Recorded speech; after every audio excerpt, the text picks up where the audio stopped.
ஜெபம் செய்வோம். மானானது நீரோடைகளை வாஞ்சித்து கதறுவது போல, தேவனே, என் ஆத்துமா உம்மையே வாஞ்சித்து கதறுகிறது. அன்பின் பரலோக பிதாவே, இந்த மாலை நேரத்திற்காக தேவரீருக்கு நன்றி செலுத்துகிறோம். இந்த மாலை நேரத்திலும் உம்முடைய சன்னிதானத்தில் வந்து உம்மை ஆராதிக்கும்படி, உடைய வார்த்தைகளை தியானிக்கவும் கர்த்தர் தந்தருளின இந்த கிருபைக்காக நன்றி செலுத்துகிறோம்.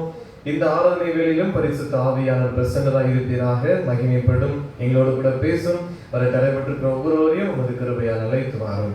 இயேசுவின் நாமத்தில் ஜெபிக்கிறோம் நல்ல பிதாவே, ஆமென்.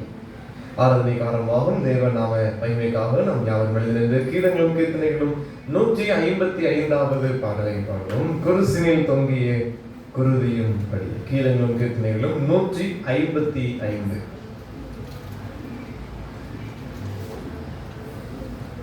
குருசினில் தொங்கிய குருதியும் வடிய கொள்கதமலை தனிலே நம் குரு இயேசு சுவாமி கொடுந்துய பாவி கொள்ளாய் கண் கொண்டு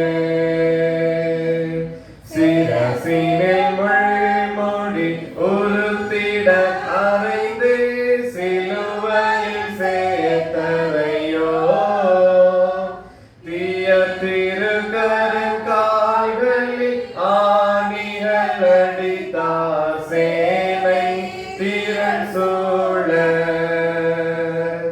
பாதக நடுவில் பாவியின் நேசம் பாதகன் போல் தொங்க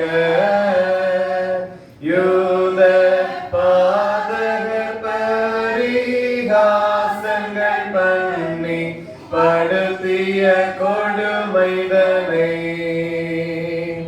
சந்திர சூரிய சகலவான் சேனைகள் சகியாமல் நானுதையோ தேவ சுந்தரமைந்தன் உயிர் விடும் காட்சியால் துடிக்கா நெஞ்சுண்டோ ஈட்டியால் சேவகன் எட்டிய குத்த இறைவன் விழாவதிலே அவர் தீட்டிய தீட்சை குருதியும் ஜலமும் திறந்தூற்றோடுது பார். எருசலேம் மாதே மருகி நீ அழுது ஏங்கி புலம்பலையோ நின் எருசலை அதிபன் இளமணவாளன் எடுத்த கோலமிதோ குருசினில் தொங்கிய குருதியும் வடிய கொள்கதமலை தனிலே நம் குரு இயேசு சுவாமி கொடுந்துய பாவி கொள்ளாய் கண் கொண்டு. லித்தானியா பிரார்த்தனை. ஜெபம் செய்வோம். தேவனாகிய பரமபிதாவே, ஏழை பாவிகளாகிய எங்களுக்கு இரங்கும். லோக மீட்பராயிருக்கிற தேவனாகிய குமாரனே, ஏழை பாவிகளாகிய எங்களுக்கு இரங்கும்.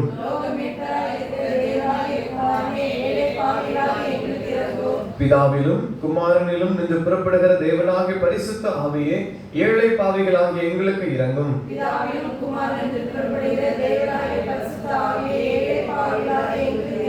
பரிசுத்தமும் ஆனந்தமும் மகிமையும் உள்ள திரித்துவமே, மூவராகிய ஏக தேவனே, ஏழை பாவிகளாகிய எங்களுக்கு இரங்கும்.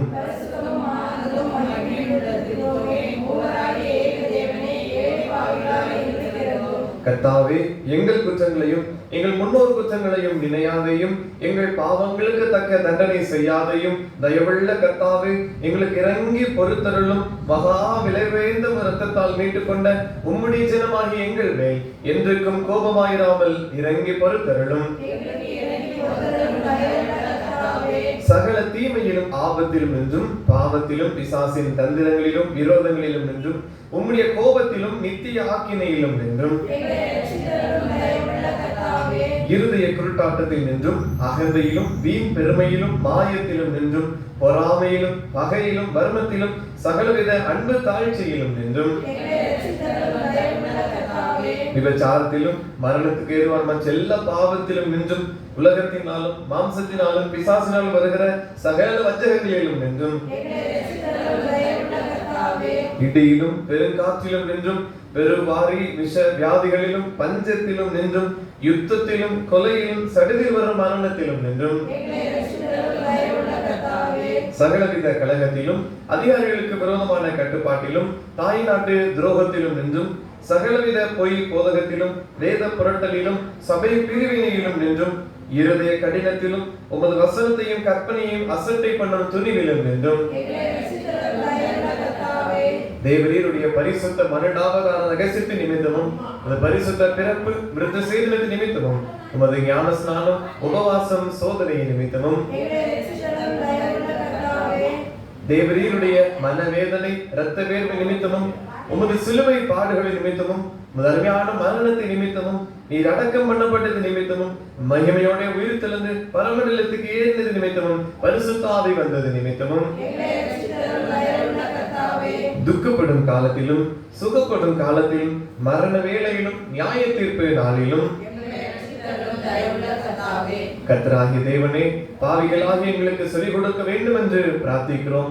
எங்கும் உள்ள ஒரு பரிசுத்த சபையை சத்திய மார்க்கத்தில் நடத்தி ஆள வேண்டும் என்று எங்கள் குடியரசுத் தலைவரையும் மாநில ஆளுநர்களையும் நாடாளுவரையும் ஆசீர்வதித்து அவர்களை உமது பரம ஞானத்தால் நடத்திட வேண்டும் என்று சிறந்த உறுதியான அசைவாதங்களின் மேல் அமைய முயற்சிகளால் எல்லா காரியங்களும் ஒழுங்காய் வகுக்கப்பட்டு நிலை பெற்றோங்கும்படி பாராளுமன்றத்தையும் சட்ட சபைகளின் வேலைகளையும் நீர் ஆண்டு நடத்தி ஆசீர்வதித்திருள வேண்டும் என்று நீதிபதிகளையும் அலுவலர்களையும் வழிநடத்தி அவர்கள் நீதியை நடப்பிக்கவும் சத்தியத்தை பரிபாலனம் பண்ணவும் கிருபையுள்ள வேண்டும் என்று அலுவலர்கள் எல்லாருக்கும் ஞானத்தையும் தெளிந்த அறிவையும் ஏக சிந்தையையும் அருளி செய்ய வேண்டும் என்று எங்கள் தேசத்தை எல்லா மோசங்களிலும் விக்கினங்களிலும் தற்காத்து நிலத்திலும் நீரிலும் ஆகாயத்திலும் தற்பாதுகாப்புக்கு என்று நியமிக்கப்பட்டிருக்கும் படைகளை பாதுகாத்துள்ள வேண்டும் என்று பேராயர்கள் ஆயர்கள் உதவி ஆயர்கள் ஆவருக்கும் வசனத்தை பற்றிய மெய் அறிவாகிய பிரகாசத்தை அளித்து அவர்கள் பிரசங்கத்தினாலும் நடக்கையினாலும் அவ்வசனத்தை தகுதியாய் பிரசித்தம் செய்து காண்பிக்கும்படி கிருபை செய்ய வேண்டும் என்று உம்முடைய ஜனங்கள் எல்லாரையும் ஆசீர்வதித்து காப்பாற்ற வேண்டும் என்று எல்லா நாடுகளுக்கும் ஒருமையையும் சமாதானத்தையும் ஒரே சிந்தையையும் அருளி செய்ய வேண்டும் என்று நாங்கள் உண்மையில் அன்பு கூர்ந்து உமக்கு பயந்து உமது கற்பனைகளின்படி ஜாக்கிரதையாய் நடக்க எங்களுக்கு நல்மனதை கொடுக்க வேண்டும் என்று உம்முடைய ஜனங்கள் எல்லாரும் உமது வசனத்தை சாந்தமாய் கேட்டு அன்புடனே உட்கொண்டு ஆவியின் கனிகளை கொடுக்கும்படி கிருபையை அதிகமாய் தந்தருள வேண்டும் என்று வழி தப்பி மோசம் போன யாவரையும் சத்திய வழியில் திருப்ப வேண்டும் என்று நிற்கிறவர்களை பலப்படுத்தி மன ஊக்கம் இல்லாதவர்களை தேற்றி ஆதரித்து விழுந்தவர்களை கை தூக்கி கடைசியில் சாத்தானியங்கள் கால்களின் கீழே நசுக்கி போட வேண்டும் என்று மோசத்திலும் வறுமையிலும் துன்பத்திலும் அகப்பட்ட யாவருக்கும் சகாயத்தையும் ஆறுதலையும் செய்ய வேண்டும் என்று நிலத்திலும் நீரிலும் ஆகாயத்திலும் பயணம் செய்கிற யாவரையும் பிரசவ வேதனைப்படுகிற பெண்கள் எல்லாரையும் சகல வியாதிக்காரரையும் குழந்தைகளையும் காப்பாற்றி காவலில் அடைபட்டவர்கள் சிறைப்பட்டவர்கள் யாவருக்கும் இரக்கம் செய்ய வேண்டும் என்று தாய் தந்தை இல்லா பிள்ளைகளையும் கைமண்களையும் திக்கற்றவர்கள் ஒடுக்கப்பட்டவர்கள் அனைவரையும் காத்து பராமரிக்க வேண்டும் என்று எல்லா மனுஷருக்கும் இரக்கம் செய்ய வேண்டும் என்று எங்களை பகைக்கிறவர்களுக்கும் துன்பப்படுத்துகிறவர்களுக்கும் அவதூறு பண்ணுறவர்களுக்கும் மன்னித்து அவர்கள் இருதயத்தை திருப்ப வேண்டும் என்று பூமியின் நற்பலன்களை அதன் காலத்தில் நாங்கள் அனுபவிக்கும்படி அவைகளை எங்கள் உபயோகத்துக்காக தந்து காப்பாற்ற வேண்டும் என்று எங்களுக்கு மெய்யான மனம் திரும்புதலை தந்து எல்லா பாவங்களையும் அஜாக்கிரதையையும் அறியாமையையும் மன்னித்து பரிசுத்த வசனத்தின்படி எங்கள் நடக்கையை சீர்படுத்துகிறதற்கு பரிசுத்த ஆவியின் கிருபையை அருளி செய்ய வேண்டும் என்று தேவனுடைய குமாரனே நாங்கள் வேண்டிக் கொள்கிறதை கேட்டருளும். லோகத்தின் பாவங்களை சுமந்து தீர்க்கிற தேவ ஆட்டுக்குட்டியே, லோகத்தின் பாவங்களை சுமந்து தீர்க்கிற தேவ ஆட்டுக்குட்டியே, கிறிஸ்துவே கேட்டருளும். கர்த்தாவே எங்களுக்கு இரங்கும். கிறிஸ்துவே எங்களுக்கு இரங்கும். கர்த்தாவே எங்களுக்கு இரங்கும். கர்த்தருடைய ஜெபத்தை யாவரும் சேர்ந்தெடுப்போம். பரமண்டங்களில் இருக்கிற எங்கள் பிதாவே, உம்முடைய நாமம் பரிசுத்தப்படுவதாக, உம்முடைய ராஜ்யம் வருவதாக, உம்முடைய சித்தம் பரமண்டலத்திலே செய்யப்படுகிறது போல பூமியிலேயும் செய்யப்படுவதாக. அன்றில் எங்கள் அப்பத்தை எங்களுக்கு தாரும். எங்கள் விரோதமாய் குற்றம் செய்தவர்களுக்கு நாங்கள் மன்னிக்கிறது போல எங்கள் குற்றங்களை எங்களுக்கு மன்னியும். எங்களை சோதனைக்குள் பிரவேசிக்கப்படாமல் தீமை நின்று எங்களை ரட்சித்துக் கொள்ளும். ஆமென். கர்த்தாவே, எங்கள் பாவங்களுக்கு தக்கதாக எங்களை தண்டியாதையும். ஜெபம் செய்வோம். நறுமுண்ட இருதயத்தின் பெருமூச்சையும் துயரப்படுகிறவர்களின் விருப்பத்தையும் புறக்கணியான தேவனே, இரக்கமுள்ள பிதாவே, துன்பங்களும் இடுக்கண்களும் எங்களை வருத்தும் போதெல்லாம் நாங்கள் நோக்கி செய்யும் ஜெபங்களை கிருபையாய் கேட்டருளும். உமது அடியாராகி நாங்கள் எந்த உபத்திரவங்களினாலும் சேதப்படாமல் உமது பரிசுத்த சபையில் எப்பொழுதும் உமக்கு ஸ்தோத்திரம் செலுத்தும்படியாக பிசாசும் மனிதரும் எங்கள் விரோதமாக நடப்பிக்கும் உபாய தந்திரங்கள் யாவும் தேவரீருடைய தயவுள்ள விசாரணையினாலே அவமாய் போகும்படி கர்த்தராகிய இயேசு கிறிஸ்து நிமித்தம் கிருபையை செய்திருளும். ஆமென்.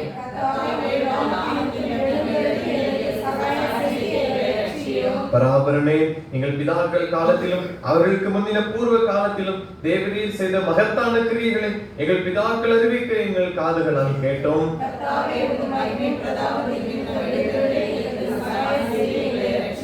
பிதாவுக்கும் குமாரனுக்கும் பரிசுத்த ஆவிக்கும் மகிமை உண்டாவதாக.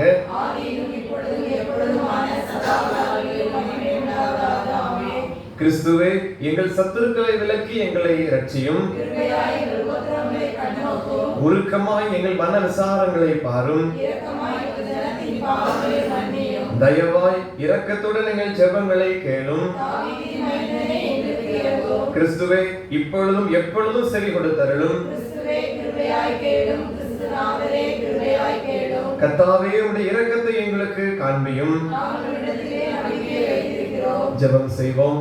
பிதாவே, எங்கள் பலவீனங்களை இரக்கமாய் நோக்கி பார்த்து நியாயமாய் எங்களுக்கு வர வேண்டிய தீங்குகள் எல்லாவற்றையும் உமது நாமத்துக்கு மகிமை உண்டாக விலக்கி எங்களுக்கு நேரிடும் எல்லா துன்பங்களிலும் நாங்கள் உமது இரக்கத்தை பூரணமாய் நம்பி பற்றிக் கொள்ளும். உமக்கு கனமும் மகிமையும் உண்டாக எப்பொழுதும் மாசில்லாத பரிசுத்த அடக்கை உள்ளவர்களாய் உம்மை சேவிக்கவும் கிருபை செய்ய வேண்டும் என்று எங்கள் ஒரே மத்தியஸ்தரும் காரியகர்த்தருமாகிய இயேசு கிறிஸ்துநாதர் மூலமாய் மனத்தாழ்மையோடு வேண்டிக் கொள்கிறோம். ஆமென். சகல பரிசுத்த விருப்பங்களுக்கும் சகல நல்ல ஆலோசனைகளுக்கும் சகல நீதியான கிரியைகளுக்கும் காரணராகிய கடவுளே, உலகம் தரக்கூடாத சமாதானத்தை உமது அடியாராகிய எங்களுக்கு தந்தருளும். நாங்கள் உமது கற்பனைகளுக்கு கீழ்ப்படிந்து நடக்க மன உற்சாகம் உள்ளவர்களாக இருந்து சத்துரு பயமில்லாமல் உம்மாலே காக்கப்பட்டு ஆறுதலோடும் அமைதியோடும் எங்கள் ஜீவகாலத்தை போக்குவதற்கு எங்கள் இரட்சகராகிய இயேசு கிறிஸ்துவின் புண்ணியங்களை நிமித்தம் கிருபையை செய்தருளும். ஆமென். கர்த்தாவே, எங்கள் அந்தகாரம் நீங்க வெளிச்சம் தந்து இந்த ராத்திரியில் நேரிடும் சகல மோசங்களுக்கும் இக்கணங்களுக்கும் இந்த மிகுந்த இரக்கத்தினால் எங்களை விலக்கி காக்க வேண்டும் என்று ஒரே குமாரனும் எங்கள் இரட்சகருமாகிய இயேசு கிறிஸ்துவின் அன்பின் நிமித்தம் வேண்டிக் கொள்கிறோம். ஆமென். இத்தருணத்தில் ஒருமனப்பட்டு உம்மை நோக்கி எங்கள் பொதுவான விண்ணப்பங்களை செய்ய எங்களுக்கு கிருபைகளுக்கு சர்வ வல்லமையுள்ள தேவனே, 2 பேராவது 3 பேராவது என் நாமத்தினாலே கூடி வரும் பொழுது அவர்கள் கேட்கவைகளை அருளி செய்வேன் என்று வாக்கு அருளியிருக்கிறீரே. கர்த்தாவே, உமது அடியாராகிய எங்களுக்கு வேண்டிய நன்மைகள் உண்டாக எங்கள் விருப்பங்களையும் வேண்டுதல்களையும் இப்பொழுது நிறைவேற்றி இம்மையிலேயும் சத்தியத்தை அறிகிற அறிவையும் மறுமையில் நித்திய ஜீவனையும் எங்களுக்கு கட்டளையிட்டருளும். ஆமென்.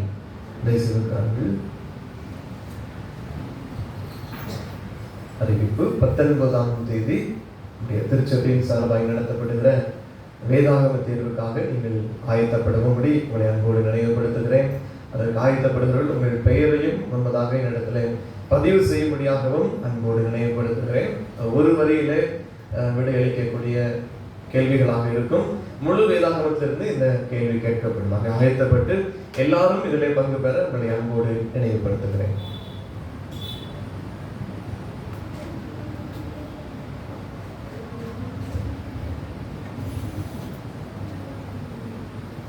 ஆண்டவராக இயேசு கிறிஸ்துவின் நாமத்தினாலே மீண்டும் உங்களை அன்போடு நான் வாழ்த்துகிறேன். நாம் வேதாகமத்திலிருந்து தொடர்ச்சியாக ராஜாக்களை குறித்து நாம் செய்திகளை கேட்டு வருகிறோம். கடந்த நாட்களிலே யோசபாத் அந்த ராஜாவை குறித்து நாம் செய்திகள் கேட்டோம். யோசபாத் என்பதற்கு கர்த்தர் தீர்மானித்தார் என்பதாக பொருள். அதை மட்டும் நோட் பண்ணிடுங்க. யோசபாத் என்றால் கர்த்தர் தீர்மானித்தார். இவர் ஆண்டவருக்கு பிரியமான காரியங்களை தான் செய்து வந்தார். ஆனால் கடைசி காலங்களில் இவருக்கும் சில பிரச்சனைகள் வந்துவிட்டது. இவர் முன்னோர்களுக்கு அவருடைய அப்பா தாத்தா அவங்களை போல நல்ல வழியில நடந்து வந்தாலும் கூட கடைசி காலத்தில் இவர்களுக்கும் சில பிரச்சனைகள் வந்தது. கடைசியாக இவரை பார்ப்போமானால் இவரை போர் யுத்தம் செய்வதற்காக அநேகர் வருகிறாங்க. மோவா புத்திரர் வராங்க, அம்மோன் புத்திரர் வராங்க, அதே போல அம்மோனியா புத்திரர்கள் வராங்க, சேயீர் மலை தேசத்து ஜனங்கள் வராங்க. இப்படி ஒரு பெரிய கூட்டமை இவரை யுத்தம் பண்ணி ஜெயிப்பதற்காக வந்து கொண்டிருக்கிறார்கள். இது முன்கூட்டியே அவருக்கு ஒரு சேவகர் தெரிவிக்கிறார். இப்படி கடல் பக்கத்தில் பார்த்தீங்கன்னா நிறைய பேர் நம்மளை சுற்றி பாளையம் நெருங்கியிருக்கார்கள் என்பதாக சொன்ன உடனே இந்த யோசபாத் என்ன பண்றாருன்னா கர்த்தரை நோக்கி ஜெபம் பண்ணுவதற்கு தன்னுடைய ஜனங்களை ஆயத்தப்படுத்துவதை பார்க்கலாம். கர்த்தருக்கு முதலாவது இடத்தை கொடுக்க எதிரிகள் வந்த போதிலும் கூட கர்த்தருக்கு நம்ம நினைச்சோம் முன்னுரிமை கொடுக்க வேண்டும், முதலாவது சொல்லி ஜெபத்துக்கு அவங்க எல்லாரையும் ஆயத்தம் பண்ணது மட்டுமில்லாமல் உபவாசித்து ஜெபிப்பதற்கும் அவர் நினைக்கிறாரு ஆட்களை தேர்ந்தெடுக்கிறார். இதை நம்ம எங்க பார்க்கலாம்னா 2 ராஜாக்கள்ல பார்க்கலாம். 2 நாளாகமம் 20ஆம் அதிகாரம் அதுல பார்த்தீங்கன்னா இந்த காரியங்களை குறித்து நாம் பார்க்கலாம். அப்ப எல்லாருமே என்ன பண்றாங்க, இவங்கள்ட்ட எதிர்த்து சண்டை போடுவதற்கு வந்தோடனே இவர் என்ன சொல்றாரு, எல்லா ஜனங்களையும் தங்களுடைய குழந்தைகளையும் குமார்த்திகளையும் சின்ன சின்ன பிள்ளைங்கள் கூட ஜபத்துக்கு கூப்பிட்டு வந்துட்டாங்க. அப்ப கூட்டு உட்கார்ந்து எல்லாரும் ஆண்டவர் நோய்க்கு என்ன பண்றாங்க, துதித்து கொண்டிருக்கிறார்கள். அப்பொழுது அந்த கூட்டத்தில் இருந்த லேவி என்பவனுக்கு ஆண்டவர் எழுதுகிறார். கர்த்தருடைய ஆவி அவன் மேல வந்த உடனே அவர் என்ன சொல்றாரு, என்ன செய்ய வேண்டும் என்பதை அந்த அதிகார வசனங்களிலே சொல்லிக் கொண்டு வராரு. நீங்க என்ன செய்ய, காலையிலே எழுந்து போனோம், நீங்கள் பயப்பட வேண்டாம். எருசலேமின் குடியிலே யூதாவின் கோத்திரமே அல்லது யோசபாத்தே என்ன செய்ய வேண்டியதில்லை, பயப்பட வேண்டியது இருக்குல்ல. இது யுத்தம், யார் யுத்தம்? கர்த்தருடைய யுத்தம். யாரும் பயப்பட வேண்டியதில்லை. அதனால தைரியம் இருக்குன்னு சொன்ன உடனே ஜனங்கள் எல்லாரும் துதிக்கிறாங்க. துதித்த உடனே அது எப்படி போகணுங்கிற பிளான்லாம் நடந்துச்சு. அதிகாரமே எந்திரிச்சு போகணும் அப்படின்னு சொல்லிட்டு வசனம் 20ல பார்த்தீங்கன்னா இருக்குது. ஜெபம் பண்ணி அதுக்கு முன்னாலே யோசபாத் இருக்கிறார், ஜெபம் பண்றாரு. ஜெபம் பண்ணி அதிகாரமே இருக்கிறாரு, தங்கள் ஜனங்களை எல்லாம் போருக்காக அனுப்பி வைக்க போறாரு. அப்போது கூட அவர் என்ன சொல்றாரு, அவங்களை எல்லாம் தேற்றுறாரு. தேற்றுறது எப்படி தேற்றுறாருனாக்கி, நீங்க கர்த்தரை நம்புங்கள், நீங்க என்ன செய்வீங்க, நிலை பெறப்படுவீர்கள். அதே போல தீர்க்க தரிசிகளை நம்புங்க, நீங்க என்ன சித்தி பெறுகிறீர்கள் அப்படின்னு சொல்லி அவங்களை பலப்படுத்திக்கிறார். அங்க இங்கமா ஜெபம் பண்ணிக்கிறார். அந்த ஆயுதம் அணிந்த அந்த அவங்களோட நடந்து அவங்ககிட்ட சொல்றாரு, கர்த்தர் நல்லவர், கர்த்தர் நல்லவர்ங்கிறத அவரை துதிங்கள் என்று அந்த வார்த்தைகளையே அவங்ககிட்ட சொல்றாரு. அப்ப போருக்கு முன்னாலேயே ஜெபம் பண்ணி அவர்களை ஆசீர்வதித்தான் சிலர் அனுப்பி வைக்கிறாரு. இப்ப இவங்க யுத்தத்துக்கு போகும்போது அவங்களுக்கு கொஞ்சம் யோசனை தான். ஆனா அதை இருக்கிறாரு, துதிங்கள் சொன்னதுனால துதிப்பதற்கு என்று அல்லது பாடல்களை பாடுவதற்காக ஒரு பாடகர் குழுவை ஏற்படுத்துறாரு. அப்ப நீங்க என்ன செய்ய, பாடல்களை பாடினாலே நம்மளுக்கு வெற்றி என்கிற மாதிரி அவர் சொல்றாரு, கர்த்தரை நம்பி அவருடைய விசுவாசத்தோடு போங்க, போர்ல நம்மளுக்கு வெற்றி கிடைக்கும் சொல்லி ஜனங்களை எல்லாம் அனுப்பிக்கிறாரு. இப்ப பாடகர் குழு என்ன செய்றாங்க, பாடல்கள் பாடி துதிக்க ஆரம்பிச்ச பிறகு அங்க சண்டை நடக்கும். சண்டை யாருக்கு நடக்குன்னா, இவங்களுக்கு யூதா தேச மக்களுக்கு சண்டை இல்லை. யாரெல்லாம் போரிடுறதுக்கு தயாராக வந்தாங்களோ, இந்த மோவாபியர், அம்மோன் புத்திரர், சேயீர் மலை தேசத்தை சேர்ந்தவர்கள், இவங்களே சண்டை ஆயிடுச்சு. கர்த்தர் என்ன பண்றாரு, அவங்களுக்குள்ள இருக்கிற ஒரு குழப்பத்தை ஏற்படுத்தி விட்டார். அதனால என்ன பண்றாங்க, இந்த அம்மோன் புத்திரரும் இந்த மோவாபியரும் சேர்ந்து சேயீர் மலை தேசத்து மக்களை எல்லாம் கொண்டு போடுறாங்க. அவங்களுக்கு கொண்டு போட்டு முடிஞ்ச பிறகு இவங்களுக்குள்ளே ஒரு பிரச்சனை வந்துருச்சு. இவங்களுக்குள்ளே சண்டை வந்து கிட்டத்தட்ட எல்லாருமே இறந்து போறாங்க. இப்ப யூதாவுடைய ஜனங்கள் வந்து பார்க்கும்போது எல்லாம் செத்து தான் கிடக்குறாங்க. அப்படி அவங்களுக்கு ஒரு இது ஆண்டவர் அன்னைக்கு வந்து இருக்கிறாரு, தான் வல்லவர் என்பதையும் தன்னுடைய பராக்கிரமத்தையும் தன்னுடைய கிரியைகளையும் ஆண்டவர் அன்னைக்கு காண்பித்தார். அவரும் ஜனங்கள் உடனே என்ன பண்றாங்க, ஆண்டவரை நோக்கி துதித்தார், சோஸ்தரம் பண்ணினார்கள். அவங்க என்ன செய்றாங்க, சண்டையில நம்ம வெற்றி பெற்றுட்டோம், பாடகர்லாம் பாடினாங்க, அதனால கர்த்தர் நம்மளுக்காக என்ன செஞ்சார், யுத்தம் செய்தார் அப்படி சொல்லி ஒரு 4 நாள் 3 நாள் கை கொடுக்குறாங்க. 3 நாள்ல இந்த யோசபாத்து அவருடைய ஜனங்கள் எல்லாருமே அங்க இருக்க பொருட்களெல்லாம் தங்களுக்கு வேண்டிய மட்டும் எடுத்துக்கொண்டாங்க. 4வது நாளிலே அவங்க என்ன பண்றாங்கன்னா பெராக்காவுக்கு வராங்க. பெராக்காவிலே வந்து ஆண்டவரை ஸ்தோத்தரித்தார்கள் அப்படின்ட்டு ஆண்டவரை நோக்கி என்ன பண்றாங்க, வசனம் 26வது வசனத்துல பார்க்கலாம். அவங்ககிட்ட ஆண்டவரை நோக்கி அவங்க நினைக்கிறாங்க, ஸ்தோத்திரம் செலுத்துகிறார்கள். அப்ப இவங்க என்ன நினைக்கிறாங்கன்னா, அவங்களுக்கு பெரிய ஆபத்து வந்துச்சு. கர்த்தர் நம்மளை என்ன செஞ்சார், அந்த ஆபத்திலிருந்து நம்மளை விடுதலை ஆக்கினார். அதற்காக நம்ம என்ன சொன்ன, ஆண்டவருக்கு நன்றி செலுத்த வேண்டும். நன்றி செலுத்துறது மட்டும் இல்ல, ஆண்டவருக்கு நல்ல ஒரு இளைப்பாறுதலையும் ஒரு சமாதானத்தையும் தந்து இருக்கிறார் அப்படின்னு சொல்லிதான் அவங்க மீண்டும் எல்லாரும் எருசலேமுக்கு வராங்க. எருசலேம் வந்த பிறகும் ஆலயத்திற்கு போய் வச்சிருந்தாங்க, துதிக்கதான் செஞ்சாங்க. அப்ப ஆண்டவரை வந்து முன்வைத்து போகும்போது அவங்களுக்கு வந்து கர்த்தர் அனுக்கிரகம் செய்கிறார் என்பதை அந்த ஜனங்களும் யோசபாத்தும் நன்றாக அறிந்து கொண்டார். அப்படி ஆண்டவரை முன்வைத்து எல்லா காரியங்களையும் செய்த இவர் அதற்கு பின்பதாக என்ன பண்றார், யோசபாத் கொஞ்சம் தவறான வழியில போக ஆரம்பிச்சிட்டாரு. யார் கூட சேரக்கூடாதோ அவங்க கிட்ட போய் சேர்றாரு. யார்கிட்ட போய் சேர்றாரு, கடைசி காலத்தில் அகசியா அகசியாங்கிற ராஜா, இஸ்ரேலுடைய ராஜாவோடு தோழமையை ஏற்படுத்தி கொண்டார். இது வசனத்துல படிக்க பார்த்தீங்கன்னா 35வது வசனத்துல இருக்கு. யோசபாத்தின் ஆவி அந்தமான மற்ற வர்த்தமானங்கள் இஸ்ரவேல் ராஜாக்களின் புஸ்தகத்தில் கண்டிருக்கிற. அதற்கு பின்பு யூதாவின் ராஜாவாகிய யோசபாத் பொல்லாப்பு செய்கிறவனான அகசியா என்னும் இஸ்ரவேலின் ராஜாவோடு தோழமை பண்ணினான். ராஜாக்கள் 2 நாள். சரி, ஓகே, நான் எழுதாம விட்டுருக்கேன். அவனோட தோழமை வைத்து என்ன பண்றான், தர்சீசுக்கு போகிறதுக்கு கப்பல் செய்யறதுக்கு ஆரம்பிக்கிறாங்க. வசனம் 36வது வசனத்துல இருக்கும். தர்சீசு போறதுக்கு இவனுடைய தவறான ஒரு தொடர்பு, யாரு எதுக்கு வேண்டாமோ அவங்ககிட்ட போய் உறவு வச்சுக்கிட்டான். வச்சு தர்சீசு போறதுக்கு கப்பல் செய்யறாங்க. அந்த கப்பல் எந்த இடத்துல செய்யறாங்கன்னா 36வது வசனத்துல இருக்குது. ஏசியோன் அப்படிங்கிற இடத்துல கப்பல்களை செய்ய ஆரம்பிக்கிறாங்க. அப்ப கப்பல் செஞ்சு இவங்க போறது எங்க போகணும்னு முடிவு பண்ணிட்டாங்க, தர்சீசுக்கு போகணும்னு முடிவு பண்ணிட்டாங்க. அந்த நேரத்துல வந்து கர்த்தர் தமது கிரியை நினைக்கிறாரு, இவனுடைய கிரியைகளை எல்லாம் முறித்து போடுகிறார். அதுக்காக நினைக்கிறாரு, ஒரு எலியேசர்ங்கிற தீர்க்கதரிசி அவனுக்கு அனுப்பி, நீ அகசியாவோடு தோழமை போட்டதுனால ஆண்டவர் உன் மேல நினைக்கிறாரு, யுத்தம் செய்ய போகிறார் அப்படின்னு சொல்லியதுக்குள்ள கப்பல் எடுத்துக்கிட்டு உடஞ்சி போச்சு. ஸோ தர்சீசுக்கு போறது நின்று போச்சு. அப்ப இவர் என்ன செய்தார், எப்ப தவறுகின்றாரோ அதுவரை ஆண்டவரை துதித்தவர், ஆண்டவருக்கு பாடல்களை பாடினவர், எல்லா அறிவுரைகளையும் சொன்னவர், கர்த்தரை துதிகள் சொன்னவர், கடைசி என்ன பண்றாரு, அவரும் கடைசி கட்டத்துல வழி விலகி போகிறார். அப்ப நம்ம எப்ப ஆண்டவர் நம்ம ஆரம்பம் முதல்ல நம்ம பிடிச்சிருக்கோம்னா கடைசி வரை இருக்கணும். ஆரம்பம் போது நம்மளுக்கு அற்பமாக இருந்தாலும் முடிவு நம்மளுக்கு சம்பூர்ணமாக இருக்கணும்.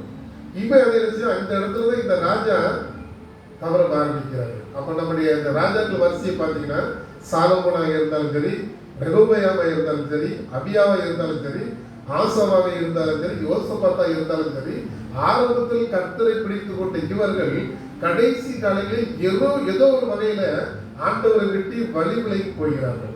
சில நேரத்தில் இவங்க மாம்ச கிரியைக்கு இடம் கொடுத்துட்டாங்க. அதான் பிரச்சனை. கர்த்தரை விட்டுட்டு மாம்ச கிரியைகளுக்கு இடம் கொடுக்கும் போது அதனால ஏற்பட்ட பிரச்சனைகள். அதே போலதான் நம்மளுக்கு சில நேரங்களில் ஏற்படும். சில நேரத்தில் நமக்கு மாம்ச கிரியை ஏற்படுறது, அது உலக ஆசை நம்மளுக்கு வந்த உடனே நாம் கர்த்தரை விட்டு சில நேரங்களில் இருக்கிறோம், வழி விலகி போகிறோம். அப்படி வழி விலகி போகும்போது என்ன நடக்குது, நம்ம வேதத்தை தொடுவதில்லை, ஜெபம் பண்றது கிடையாது, தெய்வ பயமும் நம்மளுக்கு கிடைச்சல இல்லாமே போய்விடுகிறது. அப்ப ஆவியில் நம்ம எப்படி சொல்லுவோம், பலன் உள்ளவர்களாக இருக்க வேண்டும். ஒருவேளை ஆண்டவர் நம்மளுக்கு எல்லா காலத்தையும் தந்துட்டாங்க, எல்லாம் நம்ம ஆசீர்வாதமா இருக்கும் அப்படின்னு தெரிஞ்ச உடனே நம்ம வழிகளாக ஆரம்பிக்கணும். அது வரைக்கும் நம்ம ஆண்டவர் பக்கமே இருந்திருப்போம், ஆண்டவருக்கு நம்ம தேவைகளை சொல்லி சொல்லி வாங்கி இருந்திருப்போம். இப்ப எல்லாம் நமக்கு போதும்னு தெரிஞ்ச உடனே கொஞ்சம் நம்ம ரிலாக்ஸ் ஆகிடும். அப்படி இருக்கக்கூடாது. வாசிய கலாத்தியர் 3:3 பாருங்க, பவுலும் ஆவியில ஆரம்பத்துல நல்லா இருந்தார். முதல் சவுலா இருக்குமா இருந்தில்ல, அதுக்கு பிறகு பவுலா மாறினவர் ஆவியில் இருந்துதான் அவர் இருக்கிற கடைசி வரை காரியத்தை சாதித்தார். ஆவியினாலே ஆரம்பம் பண்ணின நீங்கள் இப்பொழுது மாம்சத்தினாலே முடிவு பெற போகிறீர்களோ?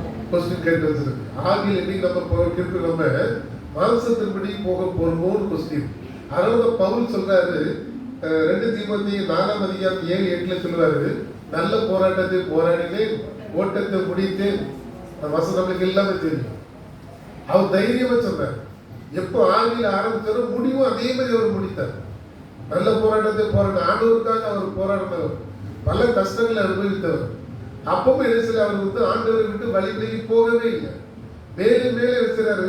ஆண்டவருக்காக கஷ்டப்படுவதே அவர் என்ன செய்றாரு, சந்தோஷமானதை எடுத்துக்கிட்டாரு. அப்ப அந்த சூழ்நிலைக்கு நம்மளே என்ன செய்யணும், போவதற்கு நாம் பழகி கொள்ள வேண்டும். ஒருவேளை தேவனும் நம்மளுக்கு ஆண்டவருக்கு நம்மளுக்கு உள்ள உறவு எப்படி இருக்கு? சில இடத்துல நம்மளே நினைச்சிருப்போம், ஆண்டவருக்கு நான் நிறைய காணிக்கை கொடுத்துட்டேன், நிறைய ஜோப் இருக்கேன், ஆலயத்துக்குலாம் கடைசி நல்ல தொடர்ந்து போயிட்டு தான் இருக்கேன். ஆனா ஆண்டவர் ஏதோ ஒரு சின்ன தப்பு எனக்கு ஏதோ ஒரு சின்ன பிரச்சனை வந்துட்டுனா, ஐயோ ஆண்டவர் எனக்கு இப்படி பண்ணிட்டாரு நம்ம நினைப்போம். அல்லது நம்ம நல்ல காரியங்கள் எல்லாம் செய்ததுனால தவறு செய்தால் நம்மளுக்கு தப்பு இல்லைன்னு நம்ம நினைக்கும். ஆலயத்துக்கு அதிகமாக வர்றதுனாலயோ, ஜெபம் பண்றதுனாலயோ, வேதம் வாசிக்கிறதுனாலயோ, காணிக்கை நிறைய கொடுக்கறதுனாலயோ, ஊழியத்துக்கு போறதுனாலயோ நான் தப்பு பண்ணலன்னு நினைக்க கூடாது. தப்புக்கு கண்டிப்பா தண்டனை இருக்கும். போலீஸ்காரர் இருக்காருன்னு வச்சுக்கிறேன், அது ஒரு போலீஸ் துறையில ஒரு 30 வருஷமா வேலை பார்த்துட்டு இருக்காருன்னு வைங்க. வேலை பார்த்து முடிக்க அந்த தருவாயில ஏதோ ஒரு சின்ன பிரச்சனையில ஒரு கொலை செய்து விட்டாருன்னு வச்சிருக்கேன். அவருக்கு தண்டனை உண்டா கிடையாதா? உண்டு, கண்டிப்பா உண்டு. அதே போலதான் நம்மளுக்கும். ஆண்டவருக்காக நான் எல்லாம் ஓடிக்கிட்டே இருக்குங்கிறதுக்காக நான் தவறு செய்யக்கூடாது. இவங்கெல்லாம் அப்படிதான் நல்லா வந்தவங்க தான் கடைசி நேரத்தில் என்ன செய்றாங்க, தவறு செய்யறாங்க. நிறைய நம்ம அப்படிதான் நினைப்போம், தவறு செஞ்சுட்டு ஆண்டவரே சொல்லுவோம், இந்த இதுக்குமே ஆண்டவர் என்ன தண்டிச்சல அப்படின்னு நம்ம நினைப்போம்.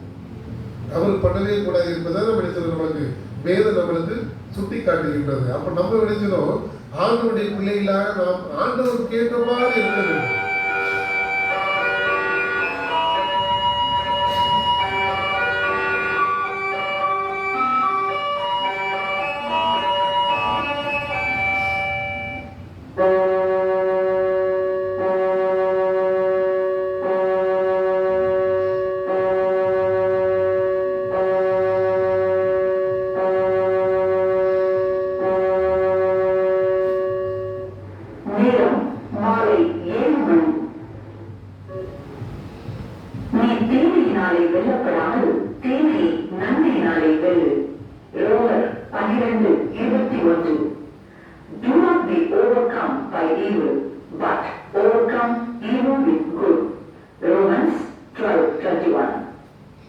கர்த்தர் நீதி உள்ளவர்.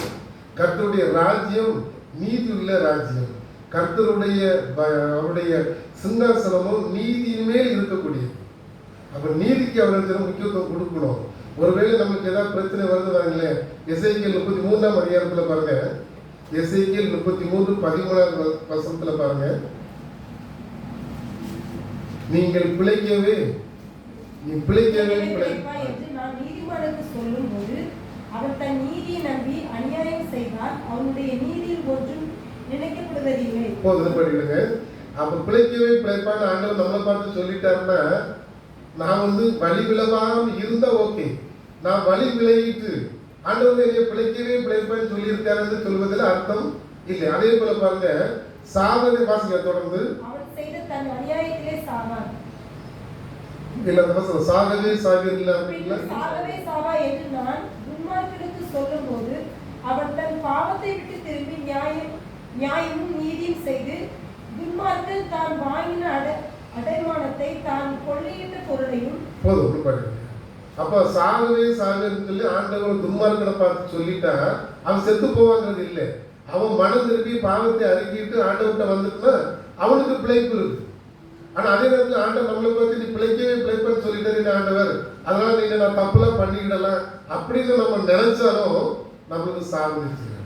அப்ப நம்ம என்ன செய்யணும்னா, நம்ம ஆண்டவருடைய பாதையில நீதியின் பாதையை விட்டு விலகாமல் நாம் செல்லும் போது ஆண்டவருடைய ஆசீர்வாதங்களை பெற்றுக்கொள்ள முடியும். அடுத்ததாக இன்னொரு ராஜாவை குறித்து நாம் பார்க்கலாம் சொல்லி யோசிக்கிறேன். இந்த ராஜாவுடைய பேரு யோராம். யோராம்ங்கிற ராஜா. இவருக்கு யோராம்ங்கிற வார்த்தைக்கு அர்த்தம் கர்த்தர் உயர்த்தப்பட்டார் அப்படின்னு அர்த்தம். யோராம் அவருக்கு கர்த்தர் உயர்த்தப்பட்டார் என்ற அர்த்தம். இவர் தென் திசை யூதா தேசத்தினுடைய 5வது ராஜா. நம்ம 4 ராஜாக்களை பார்த்துட்டோம். இவர் 5வது ராஜா. யோசபாத்தினுடைய மகன் தான் இவர். ஏற்கனவே பார்த்துட்டு யோசபாத் மரித்த பின்பு அவருடைய ஸ்தானத்தில் இவர் ராஜாவாக அபிஷேகம் பண்ணப்படுகிறார். கிமு 848 முதல் 841 வரை, கிமு 848 முதல் 841 வரை 8 வருடம் என்ன செஞ்சாரு? ஆட்சி செய்தார். இவருடைய வயது 32 வயதாக இருக்கும்போது இவர் என்ன பண்றாரு? ஆட்சியில் ஏறி உட்கார்ந்தார். 2 ராஜாக்கள் 8ஆம் அதிகாரத்தில் நீங்க இதை பார்க்கலாம். இவர் 32 வயதில் ராஜாவாக அபிஷேகம் பண்ணப்பட்டார். அதே போல இந்த சங்கதியில 2 நாளாகவும் 21வது வசனத்திலேயே நம்ம பார்க்கிறோம். நீங்க அந்த 5வது வசனத்தை கொஞ்சம் வாசிங்க. 2 நாளாகவும் 21:5. யோராம் ராஜாவாகிற போது 32 வயதாக இருந்து 8 வருஷம் எருசலேமில் அரசாண்டான். அதுக்கு அடுத்த வருஷம் அவன் இஸ்ரவேல் ராஜாக்களின் வழியிலே நடந்து ஆகாபின் வீட்டார் செய்தது போல செய்தான். ஆகாபின் குமாரத்தி அவனுக்கு மனைவியாய் இருந்தாள். இப்ப இஸ்ரவேல்ல யார் ஆட்சி நடக்குதுன்னா, அங்க ஆகாபினுடைய மகன் அங்கியோராம் தான் இருக்க. 2 ஒரே பேர் தான். இங்கியோராம் அங்கியோராம் தான். அங்க 5 வருட ஆட்சியின் போது இவன் இங்க ராஜாவாக மாறுறான். இவனுடைய ஆகாப் ராஜாவினுடைய குமாரத்தியை தான் நினைச்சான், விவாகம் பண்ணிக்கிறான். அப்போ இவனுடைய மனைவி அந்த யோராமுக்கு சகோதரியாக இருப்பாள். இந்த இவனுடைய மனைவி என்ன பண்றான்னா, அம்மா தாய் என்ன பண்றான்னா, இவனை பாவங்களை செய்யும்படி தூண்டுகின்றான் இருக்கும். பொல்லாத வழியில இவன் நடக்கிறான், பாவங்களை செய்வதற்கு தூண்டப்படுகிற. 18வது வருஷத்துல பாருங்க, 2 நாளாகவும் 21:18. இவைகள் எல்லாவற்றுக்கும் பிற்பாடு கர்த்தர் அவன் குடல்களில் உண்டான தீராத நோயினால் அவனை பாதித்தார். இருக்கட்டும், கடைசியில வருது. அதுக்கு முன்னால இந்த செய்திகள் இருக்கும். இப்ப எவன் என்ன பண்றானாக்கி, இவனுக்கு 6 சகோதரர்கள் இருக்காங்க. இந்த யோராமுக்கு 6 சகோதரர்கள் இருக்கிறாங்க. அவங்க பேர் லிஸ்ட் 2வது வருஷத்துல இருக்கு பாருங்க.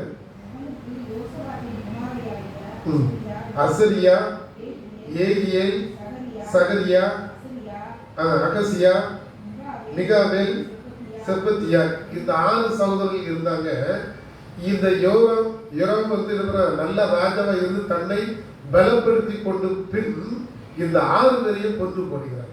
வசனம் எத்தனாவது வருஷம் சொன்னாக்கி 4வது வருஷத்துல இருக்கு பாருங்க. யோராம் தன் தகப்பனுடைய ராஜ்யபாரத்துக்கு வந்து தன்னை பலப்படுத்தி கொண்ட பின்பு அவன் தன்னுடைய சகோதரர் எல்லாரையும் இஸ்ரவேலின் பிரபுக்களின் சிலரையும் பட்டயத்தால் கொன்று போட்டான். எல்லாரையும் கொண்டு போடுறான். ஆனா அதுக்கு முன்னாடி யோசபாத் என்ன பண்ணிட்டாரு, இந்த 6 பசங்களுக்கும் பையன்களுக்கும் நல்ல விலை உயர்ந்த பொன், வெள்ளி, உச்சிதமான பொருட்கள் எல்லாத்தையும் கொடுத்து அரணான பட்டணமான யூதாவில கொண்டு அவங்களே உட்கார வச்சுட்டாரு. எல்லாத்தையும் கொடுத்துட்டாரு. விலை உயர்ந்த பொருட்கள் எல்லாம் கொடுத்தாச்சு. அவங்களுக்கு தேவை எல்லாம் கொடுத்து அமைதியான ஒரு யூதா தேசத்துல அரணான ஒரு பட்டணத்துல கொண்டு உட்கார வச்சிருக்காரு. ஆனா இவன் தன் ராஜபாரத்தை திடப்படுத்தின பின்னால் இந்த 6 சகோதரர்களை நினைச்சுக்கிறான், கொண்டு போடுகிறான். அதனால அவனுக்கு என்ன வருது, சாபம் வர ஆரம்பிச்சு. அவன் எப்போ தனது தவறான வழிகளையோ பாவ வழிகளை நடக்கிறானோ அப்போ தவறதுக்கு ஆரம்பிச்சிடறாங்க. சரி, பிரச்சனைகள் வர ஆரம்பிச்சிருந்து தேவனுடைய கோபம் என்ன செய்து இவங்க மேல வருவதற்கு காரணமாகின்றார். அதே போல அந்த 10வது வருஷத்துல பாருங்க, யூதாவுடைய கையின் கீழிருந்த ஏதோமியர் இந்நாள் வரைக்கும் இருக்கிறது போல கலகம் பண்ணி பிரித்தார்கள். அவன் தன் பிதாக்களின் தேவனாகிய கர்த்தரை விட்டபடியினால் அக்காலத்திலே லீப்னா பட்டணத்தாரும் கலகம் பண்ணினார்கள். அவர்கிட்ட இருக்கிற யூத பட்டணத்தில் இருக்கக்கூடிய மக்கள் ஒவ்வொருத்தரும் சண்டை போட்டு பிரிய ஆரம்பிச்சு இருக்குல்ல. ஏன்னா இவருடைய ஆட்சி சரியில்லைன்னு தெரிஞ்ச உடனே அந்த ஜனங்கள் ஒவ்வொருத்தரா பிரிஞ்சு போறாங்க. அந்த யூதா 11 வருஷத்துலேயும் பிறகு அதான் இருக்கும். யூதருடைய 11 அவன் யூதாவுடைய மலையின் மேல் மேடைகளை உண்டாக்கி எஸ்ரேலின் குடிகளை சோரம் போக பண்ணி யூதாவையும் அதற்கு ஏவி விட்டாங்க. மக்களை தூண்டுறான், மேடைகளை உண்டாக்கி இருக்கிற மக்களை தூண்டுற அநேகர் அதிலிருந்து இருக்கிறாங்க விலகி போறாங்க. அவனை சண்டை போட்டு கலகம் பண்ணி விலகி போறாங்க. அந்த நேரத்துல தான் அவனுக்கு எலியாவுடைய தீர்க்க தரிசன நிருபம் ஒன்று கையில கிடைக்குது. அந்த நிருபத்தை அவன் கையில வாங்குறான். அவன் கையில கிடைக்குது. இது ஆண்டவரால் அனுப்பப்பட்டது. அவனுக்கு கிடைக்குது. அதை வாங்கி நினைச்சான். இவர் வாசிக்க ஆரம்பிக்கிறார். அந்த வாசிக்க ஆரம்பிக்கும் போது அது என்ன இருக்குன்னா, அது வசனங்கள் 16, 17 இருக்குது. கர்த்தர் 16 வசனம். அப்படியே கர்த்தர் பெலிஸ்தீன் ஆவியை எத்தியோப்பியாவுக்கு அடுத்த தேசத்தாரான அரபியரின் ஆவியையும் யோராமுக்கு விரோதமாக எழுப்பினார். அந்த ஆண்டவர் அந்த ஆவியை எழுப்பி விடுகிறார். இப்ப என்ன நடக்குன்னா, நீனும் செஞ்ச அக்கிரமம் செஞ்சதுனால நான் எடுக்கிறேன், உனக்கு சாபத்தை கொடுக்குறேன்னு சொல்லி உன் வீட்டார் அனைவரும் என்ன செய்வாங்க, கொண்டு போடுவேன்னு சொல்றாங்க. எல்லாரையும் கூட்டி கொண்டு போயிடுறாங்க. அப்ப சாண்டோடைய அந்த எச்சரிக்கை வந்த பிறகு கூட இவன் திரும்பலாம். ஆனா திரும்பதுக்கு அவனுக்கு மனம் இல்லாம போயிருச்சு. அதனால 17ஆம் வசனத்தை பாருங்க. அவர்கள் யூதாவில் பலாத்காரமாய் புகுந்து ராஜாவின் அரண்மனையில் அகப்பட்ட எல்லா பொருட்களையும் அவன் பிள்ளைகளையும் அவன் மனைவிகளையும் எல்லாரும் பிடிச்சிட்டு போயிட்டாங்க. ஒருத்தரை மட்டும் விட்டுட்டு போயிட்டாங்க.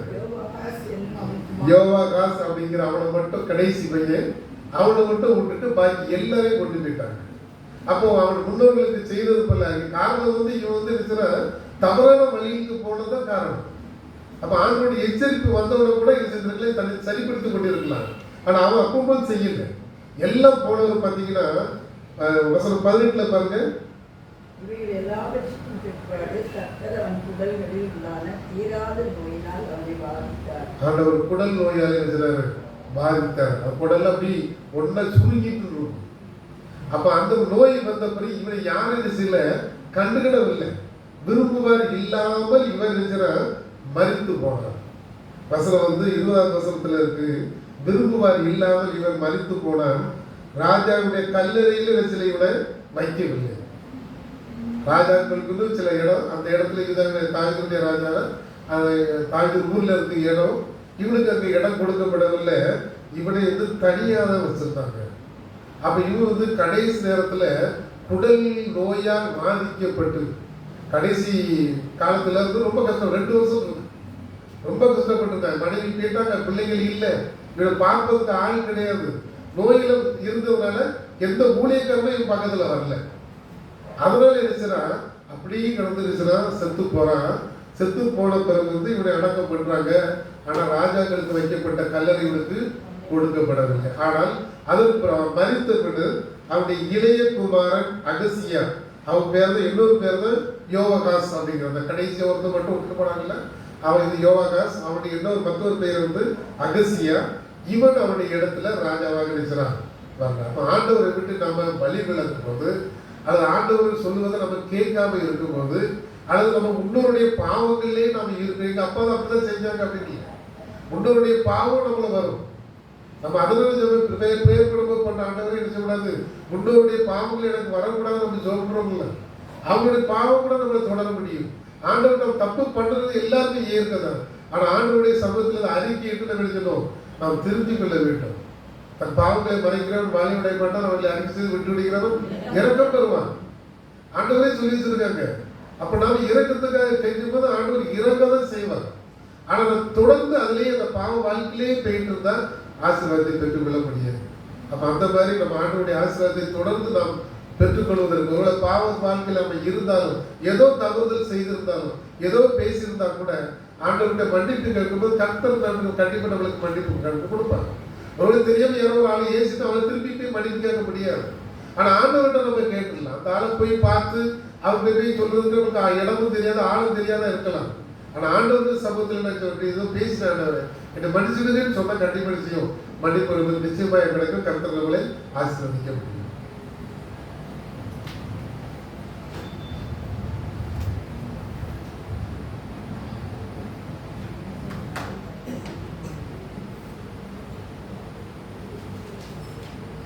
ஜெபம் செய்வோம். கர்த்தருடைய சன்னிதானத்திலே தேவ கிருபையிலே ஒவ்வொரு நாளும் நாம் பெருகும்படி கர்த்தருடைய வழிகளிலே நாம் நடக்கத்தக்கதாக நமக்கு பிரியமானதை செய்ய எங்களுக்கு போதியும் என்று கர்த்தருடைய சன்னிதானத்தில் ஒவ்வொருவரை அர்ப்பணிப்போம்.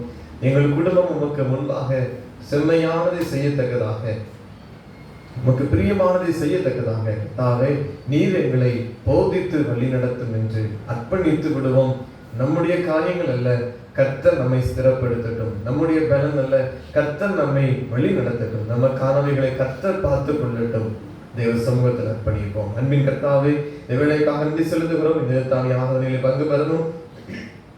உம்மை நோக்கி பொதுவான பிரார்த்தனைகளை நாங்கள் செய்வதற்கும் தேவன் தந்த இந்த கிருபைக்காக நாங்கள் நன்றி செலுத்துகிறோம்.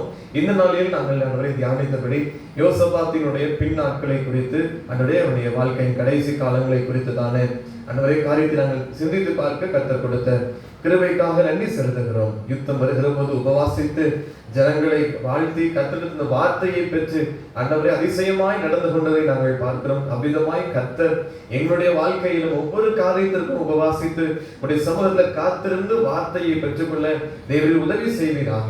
கர்த்தரை துதிக்கிற போது எங்களுக்கு முன்பதாக இருக்கிற எரிகோ போன்ற தடைகள், எங்களுக்கு முன்பதமாக எழும்பி இருக்கிற எத்தனை ஜனங்கள் கூட்டம் கூடினாலும் நாங்கள் துதிக்க துதிக்க எங்களுக்கு விரோதமான காரியங்கள் எல்லாவற்றையும் கர்த்தர் உடைத்து போடுவீர். அவைகளை கலங்க பண்ணுகிற தேவனாக இருக்கிறேன். எங்களுக்கு வெற்றியை தருகிற தேவன். எல்லா சூழ்நிலையிலும் நாங்கள் உம்மை துதிக்க கம்பீரித்து பாட மகா சத்தமாய் எங்கள் ஜீவனுள்ள தேவனை ஆர்ப்பரிக்க கர்த்தர் கிருபை செய்து வழி நடத்துவீராக. அன்றுவரே கர்த்தர் கொடுத்த வெற்றியை நன்றி செலுத்தும் விதமாக பெராக்காவில் கூடி கர்த்தரை ஸ்தோத்திரித்தது போல ஒவ்வொரு நாளும் கர்த்தரைகளை நடத்தினதை நினைத்து பார்த்து நாங்கள் தினந்தோறும் ஸ்தோத்திர ஜெபங்களை ஏறெடுக்க கர்த்தரை துதிக்க நன்றி செலுத்த ஒவ்வொரு நாளும் இன்னைக்கு கிருபை செய்திட வேண்டும் என்று ஜெபிக்கிறோம். அன்றுவரே இவ்வளவாய் கர்த்தர் நடத்தினாலும் அன்றுவரை சத்துருவோடு கூட தோழமை வைத்துக் கொண்டார். அது நிமித்தம் அநேக எச்சரிப்பு செய்தி அவர்களுடைய காரியங்கள் தடைபட்டு போனது. இப்படியெல்லாம் நடந்தது. கர்த்தாவை எங்களையும் நமக்கு பிரியமானதை செய்யும்படி தேவன் வழி நடத்துங்க.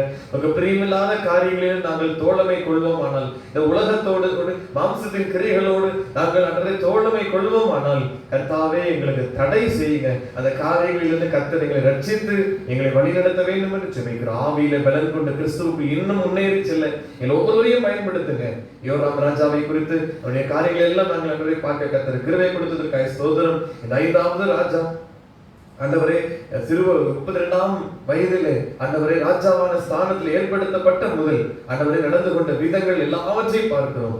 தகப்பன் தனக்கு எல்லாவற்றையும் செய்து கொடுத்தாலும் சகோதரர்களுக்கு விரோதமாக எழுப்பி அவன் செய்த குற்றங்களின் நிமித்தமாக ஆண்டவரே சாபத்தை அனுபவித்ததை பார்க்கிறோம். அழிந்து போகிறதை பார்க்கிறோம். வேதனைப்பட்டதை பார்க்கிறோம். கர்த்தாவே மிக பிரியமானதை செய்ய கர்த்தர் எங்களை போதித்து வழிநடத்த வேண்டும் என்று எங்கள் எல்லாரையும் அர்ப்பணிக்கிறோம். எங்கள் மேல என்ன சித்தம் கொண்டிருக்கிறீரோ, என்ன தரிசனம் கொண்டிருக்கிறீரோ அதன்படி நாங்கள் செய்ய எங்களுக்கு ஒவ்வொரு நாளும் உடைய வழி நடத்துதல் வேண்டும். எங்களுக்கு ஒவ்வொரு நாளும் உமது அனுக்கிரகம், உமது தயவு, உமது கிருபை அதிகமாய் வேண்டும். கர்த்தர் எங்கள் ஒவ்வொருவரையும் அப்படி ஆளுகை செய்து வழி நடத்துங்க. உங்களுக்கு பிரியமில்லாத வழியை நாங்கள் செய்வோம் ஆனால் கர்த்தாவே அவைகளில் எங்களை தடை பண்ணி போடுவீராக. எங்களுக்கு தடை செய்து எங்கள் வழிகளை சீர்படுத்துங்க. அல்லவரே வேதனை உண்டாக்குகிற வழி உண்டோ என்று பார்த்து நித்திய வழியில் எங்கள் ஒவ்வொருவரையும் நடத்தத்தக்கதாக அர்ப்பணிக்கிறோம். கர்த்தருடைய கரம் எங்களோடு ஆளுகை செய்யட்டும். இந்த ஆளுகை வகுப்பற்ற ஒவ்வொருவருக்கும் அப்படிப்பட்ட ஆசீர்வாதங்களை கர்த்தர் கொடுத்து வழி நடத்துங்க.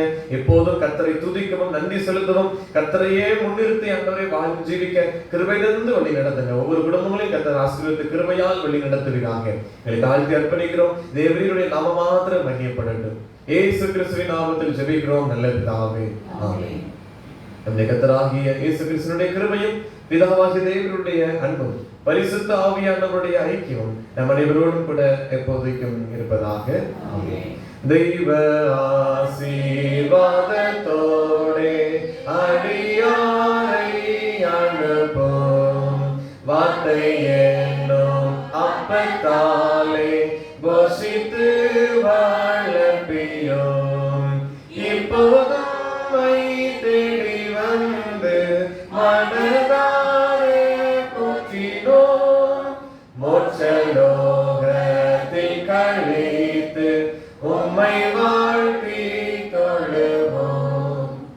கர்த்தர் உங்களோடு இருப்பாராக. தெய்வ சமாதானத்தோட சென்று வருவோம்.